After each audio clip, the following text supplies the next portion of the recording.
In our previous audit, we uncovered the logistical and mathematical impossibility of the 19th century railroad expansion.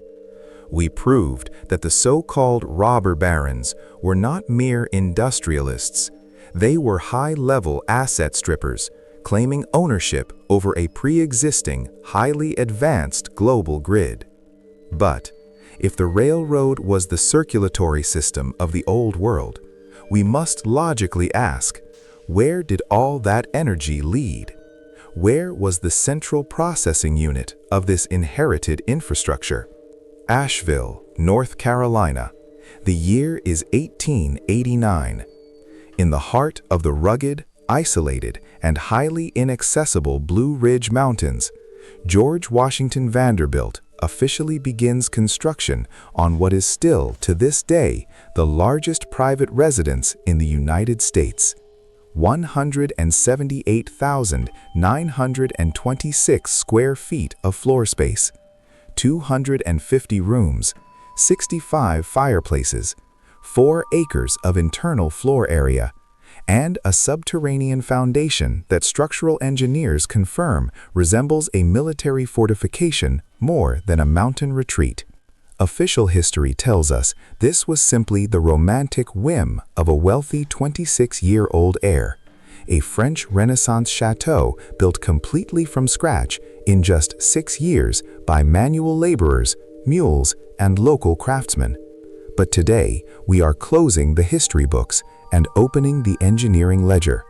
We are auditing the crushing tonnage of the Indiana limestone. We are auditing the metallurgical mystery of the internal electrical grid, including a fully electrified 70,000-gallon indoor swimming pool built decades before waterproof polymers existed.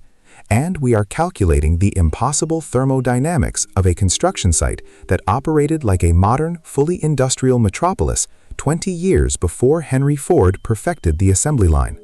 Was Biltmore actually built in 1889? Or was it a massive recovery and excavation operation of a buried, pre-existing infrastructure? Power Hub. Welcome to Titanmetrics. Let us audit the stone. To understand the strict technical absurdity of the Biltmore construction narrative, we must first audit the supply chain of the raw materials. The massive, intricate exterior of the house is constructed entirely from thousands of tons of high-grade oolitic limestone. Audit the geography. The limestone was quarried in Bedford, Indiana. Indiana is over 600 miles away from the Asheville construction site. The official narrative claims that Vanderbilt simply ordered the construction of a private 3-mile railroad spur to solve this. Stop. Audit that logic. Building a functional, heavy-duty freight railroad through 3 miles of steep forested mountain terrain is a multi-year engineering feat. It requires massive earth-moving, geodetic grading, and the construction of heavy timber trestle bridges capable of supporting a steam locomotive pulling hundreds of tons of solid rock. Yet we are told this was merely a preliminary step executed quickly for a summer house. But the stone doesn't just come from Indiana. Audit the roof. Thousands of tons of specialized slate were imported from France. Why? Why cross an ocean and a mountain range for slate while you are allegedly struggling to build the very walls of the house? Now, let us audit the bricks. 11 million bricks were utilized for the internal, load-bearing structure. The official narrative claims these were fired on-site at a temporary kiln in the forest. Let us run the thermodynamics. To fire 11 million bricks in less than 5 years, that single on-site kiln would need to produce over 6,800 bricks every single day. This assumes 0 failures and 0 shortages of raw clay. Now calculate the fuel requirement. To fire 11 million bricks, Vanderbilt's operation would have to consume 11,000 cords of wood. that is 1,400,000 cubic feet of timber, cut by hand and burned continuously. The immediate deforestation would have been apocalyptic, yet early photographs show mature, untouched forests sitting peacefully near the property.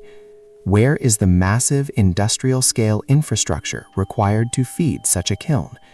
And finally, audit the winter factor. Construction in the Blue Ridge Mountains does not stop for winter. Official records show work continuing through freezing temperatures. In 1890, there were no chemical antifreeze agents for mortar. If you lay 11 million bricks in freezing temperatures using 19th century lime mortar, the water in the mix freezes, expands, and destroys the structural integrity of the bond. In the spring, the house should have collapsed under its own weight, unless the masonry was not laid in 1890, unless the core structure was already there, geodetically stable and cured for centuries. If the masonry presents a logistical deficit, the technology integrated inside Biltmore is a direct, undeniable technical contradiction to the era. Biltmore was one of the first private residences in the world to be fully electrified from its inception. At a time when the White House was still using gas lamps, Biltmore featured a complex electrical grid designed by Thomas Edison himself. Let us audit the wiring. The estate contains miles of heavy copper conduit routed flawlessly deep within the solid stone walls. This is an industrial-scale power distribution network. In the sub-basement, we find the boiler room, a colossal masonry chamber that resembles the heavy engine room of a battleship.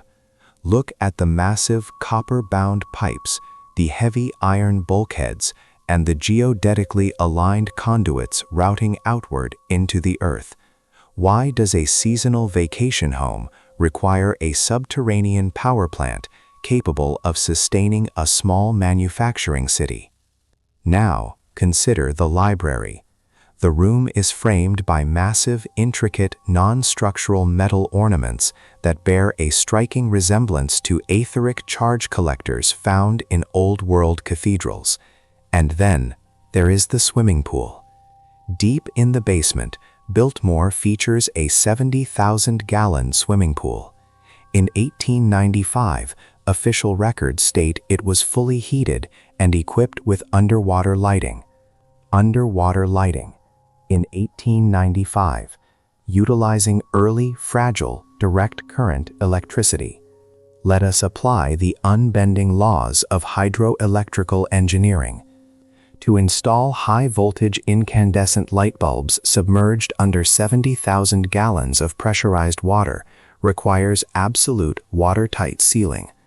Modern engineers achieve this using advanced silicone gaskets and elastomeric polymers. None of these materials existed in 1895. The sealing technology of the era was restricted to boiled linseed oil putty and natural rubber. Under the hydrostatic pressure of a massive pool, a 19th century putty seal will inevitably suffer a microfracture. The exact microsecond that water touches the exposed copper wires, the entire pool becomes a catastrophic, high-voltage grounding hazard. The official narrative expects us to believe they achieved perfect fail-proof waterproofing decades before these standards were mastered by industry. Or was the pool actually a grounding reservoir or a cooling sink for an energy harvester that sat atop the house? In every forensic audit of pre-existing infrastructure, architecture, the smoking gun is found in the dirt. If you walk the perimeter of Biltmore, you will notice the massive stone foundations that extend deep into the Appalachian Hills. Official blueprints classify these depths simply as a basement. But structural engineers have noticed the existence of bricked-over archways and tunnel networks that extend far beyond the footprint of the house. Why excavate a foundation 40 feet deep into solid bedrock for a residential structure? The answer hides in the terraced gardens. The massive cyclopean retaining walls surrounding Biltmore are masterpieces of masonry that rival old-world star forts. They are geometrically designed to hold back millions of tons of earth. Are they retaining the soil to make a garden, or were they built to hold the soil back while clearing the structure? When you examine the exterior, you recognize the buried window phenomenon.